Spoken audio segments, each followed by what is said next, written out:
buenas noches, abogadas, deseándoles éxito. Mi nombre es Juan Kimberly Maradiaga Sarmiento. Esta es mi tarea número 5 de la clase de Historia del Derecho Hondureño. Y pues vamos a comenzar con eventos históricos que marcaron el inicio de lo que hoy conocemos como el derecho administrativo. En muchos países puede afirmarse que la filosofía política y la concepción del Estado que se impuso en la Revolución Francesa en el año de 1789 contribuyó a la fuente de la próxima del derecho administrativo. En eso podemos decir que el concepto del Estado y del derecho contribuyó a uno de los principales rectores de esa revolución. Fue a su vez el punto de partida de esa rama del derecho. En efecto, si el Estado del derecho se traduce básicamente a la concepción de las normas jurídicas, son obligatorias, no son para los gobernantes o los súbditos del Estado, sino para los gobernantes del mismo. En ello queremos decirles que las diferentes actividades del Estado, entre ellas la administración, estuvieron sujetas a una gran variedad de normas jurídicas, reglas. Dos, ahora vamos con antecedentes remotos del derecho administrativo.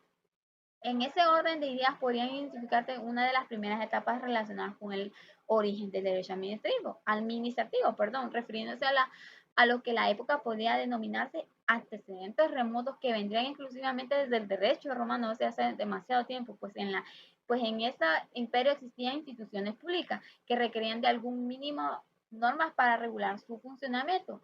De igual manera, situando los presentes del estado histórico de la más próxima de diferentes países, como en la época monarca, en la colonización española, en América, pero es evidente que en estas épocas fueron de necesidad práctica de tener algún reglamento para organizar las actuaciones de las autoridades.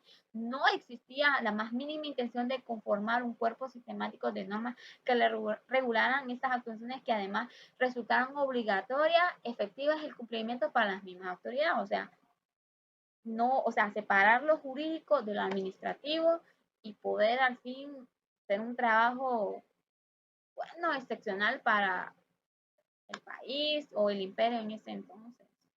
Continuamos con el derecho administrativo en las etapas de la monarquía y la colonización española en los países de América. En la época de la monarquía y la colonización española en América, pero es evidente que en esas épocas fue bastante la necesidad práctica de tener algún reglamento para organizar la actuación de las autoridades. No existía la más mínima intención de conformar un cuerpo sistemático de normas que regularan esta actuación y que además resultara obligatoria y efectivo el cumplimiento para las mismas autoridades. Continuamos con los antecedentes del derecho administrativo de en nuestro país, Honduras.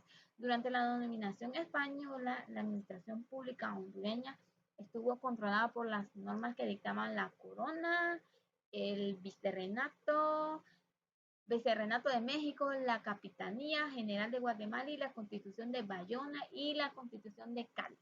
También estaban vigentes en Honduras, aunque no incidieron determinadamente en la organización y el funcionamiento de nuestra administración pública.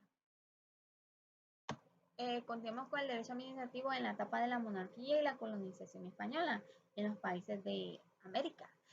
Pues la Revolución Francesa consistía en que los hombres de la revolución tuvieran una especie de temor frente a los jueces, por cuanto en la etapa previa a la revolución los administradores de la justicia de la época se convirtieron en un obstáculo para la aplicación de la política del rey, cuando estaban pues en desacuerdo con ellas, por lo cual temían de que los jueces de la época no la aplicaran de la misma estrategia cuando estaban en acuerdo o desacuerdo con las decisiones de los nuevos gobernantes. Para enfrentar ese temor, adoptaron una decisión contradictoria con la filosofía revolucionaria. Consistía en prohibir a los jueces inmiscuidos en los asuntos de la administración, con la cual la práctica estaba última a quedar sin control, situada en que afectaba gravemente a la concepción del Estado, del derecho, en la medida en que el principio consistía en que los gobernantes estaban sometidos al ordenamiento jurídico, quedará en realidad como un simple postulado teórico, sin significado práctico. Esta prohibición fue expresada, consagrada en la ley 1624 de agosto de 1790, lo cual se establecía que las funciones judiciales son y seguirán siendo separadas de las funciones administrativas. Los jueces no podrían, bajo pena previa, administrarse de alguna manera en operaciones del cuerpo administrativo, ni citar entre ellos los funcionarios de la administración, por la razón de sus funciones estaban prohibidas. Entre el concepto de administración después y surgió posteriormente a la Revolución Francesa. Pues en esto consistía en que los eventuales reclamos contra la administración se presentó ante ella misma y resuelta por el jefe de ejecutivo, solución que sin duda debilitaba la filosofía, la sumisión de los gobernantes de la ley. El origen del Consejo del Estado, el Consejo del Estado con alguna semejanza del Consejo del Rey existía en la época monarca. Anteriormente debían servir a un asesor del Ejecutivo en diversos aspectos como los redactar proyectos de ley, reglamentaciones administrativas y resolver las dificultades que se presentaban en la materia administrativa. Continuamos con la segunda de las funciones cándidas de las características simples de los consejos del Estado.